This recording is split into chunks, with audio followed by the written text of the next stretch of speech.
नमस्कार, मैं प्रांशी राठौर और आप देख रहे हैं नेक्स्ट 9 न्यूज। एक बार फिर से चर्चा करेंगे महाराष्ट्र की सियासत के बारे में। हमारे साथ मौजूद है हमारे सहयोगी कपिल। कपिल, आपको बहुत बहुत स्वागत है। Thank you. जैसा कि कपिल आप भी जानते हैं कि 2022 में हम सभी ने देखा कि महाराष्ट्र में एक बड़ी बगावत देखने को मिली, जिसने कहीं ना कहीं एक इतिहास भी रच दिया है।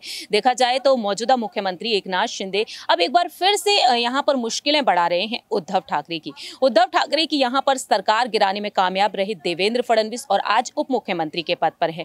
अब यहाँ पर चुनाव आयोग ने जो फैसला सुनाया 17 फरवरी को कि शिवसेना पार्टी का नाम और चुनाव चिन्ह शिंदे गुट का होगा। सुप्रीम कोर्ट में याचिका एक बार फिर से दायर की गई है उद्धव गुट की तरफ से कि पार्टी का नाम और चुनाव चिन्ह उनका होना चाहिए, क्योंकि विरासत है ये उनकी। उद्धव ठाकरे के पिता बाला साहेब ठाकरे जी ने 1966 में इस पार्टी का गठन किया था। अब देखा जाए यहाँ पर एकनाथ शिंदे को पार्टी का नाम मिला, चुनाव चिन्ह मिला, तो वह नए अध्यक्ष भी चुन लिए गए राष्ट्रीय कार्यकारिणी की बैठक में। सवाल यहाँ पर एकनाथ शिंदे से हटकर आज करेंगे यहाँ पर उद्धव ठाकरे के बेटे आदित्य ठाकरे के बारे में और एकनाथ शिंदे के बेटे श्रीकांत के बारे में। युवा सेना के अध्यक्ष जहां एक तरफ आदित्य ठाकरे हैं और ऐसे में देखा जाए शिवसेना पार्टी का नाम उन्हें मिल चुका है, चिन्ह मिल चुका है, नए अध्यक्ष भी चुन लिए गए, तो क्या श्रीकांत शिंदे जो एक सांसद के तौर पर जाने जाते हैं, श्रीकांत शिंदे को क्या यहाँ पर युवा सेना का अध्यक्ष अब बनाया जा सकता है? क्या आदित्य ठाकरे से वो पद छीनकर अब श्रीकांत शिंदे का हो सकता है? देखिए, बिल्कुल हो सकता है, इस बात की उम्मीद जताई जा सकती है, क्योंकि शिवसेना जो है वो उद्धव ठाकरे से छिन जाएगी,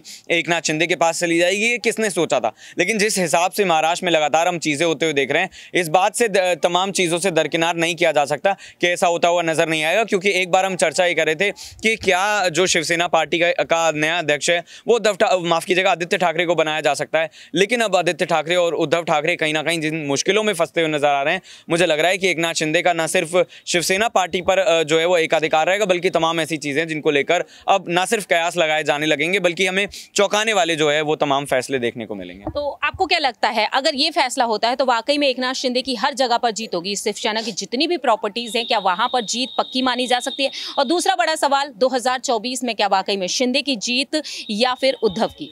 देखिए, 2024 की अगर बात करी जाए तो फिलहाल जिस हिसाब से समीकरण बन रहे हैं, शिंदे की जीत पहले ही तय हो चुकी है। क्योंकि उनके विरोध में अगर बात करी जाए तो कौन खड़ा है? उद्धव ठाकरे देखिए, उनकी पार्टी छिन चुकी है, विधायक नहीं है, सांसद नहीं है। दूसरी तरफ देखिए शरद पवार को, तो शरद पवार तो सीधे तौर पर तारीफ ही करते हुए नजर आ रहे हैं। जब भी वो बोलते हैं तो शिंदे की तारीफ करते हैं। ऐसा कम ही मौका देखा जाता है जब वो शिंदे की तारीफ ना कर रहे हैं। और अगर पार्टी की बात करी जाए तो अरविंद केजरीवाल भले ही पहुंचे हो, उन्होंने उद्धव ठाकरे से भले ही बातचीत की हो, लेकिन ये साफ तौर पर माना जा सकता है कि वो अभी अपनी नई सियासी पारी शुरू करने के लिए दांवपेच खेलते हुए नजर आ रहे हैं। तो मुझे लग रहा है कि बीजेपी की शिंदे के साथ मिलकर जो एक नई रणनीति बनी है, साझेदारी बनी है, ये 2024 में मुझे लग रहा है कि 40 से ज़्यादा लोकसभा सीटें लेकर आगे जो है वो बढ़ती हुई नजर आएगी। बहुत बहुत शुक्रिया कपिल, तमाम सवालों का जवाब देने के। अब देखना दिलचस्प होगा क्या वाकई में यहाँ पर श्रीकांत शिंदे जो देखा जाए राजनीति में एक उभरते हुए नेता के तौर पर नजर आ रहे हैं। देखना होगा कि एकनाथ शिंदे आखिरकार उन्हें क्या कुछ यहाँ पर ये बड़ा पद सौंपते हुए नजर आएंगे। क्या आदित्य ठाकरे से ये पद छीन लिया जाएगा? क्योंकि आदित्य ठाकरे भी यहाँ पर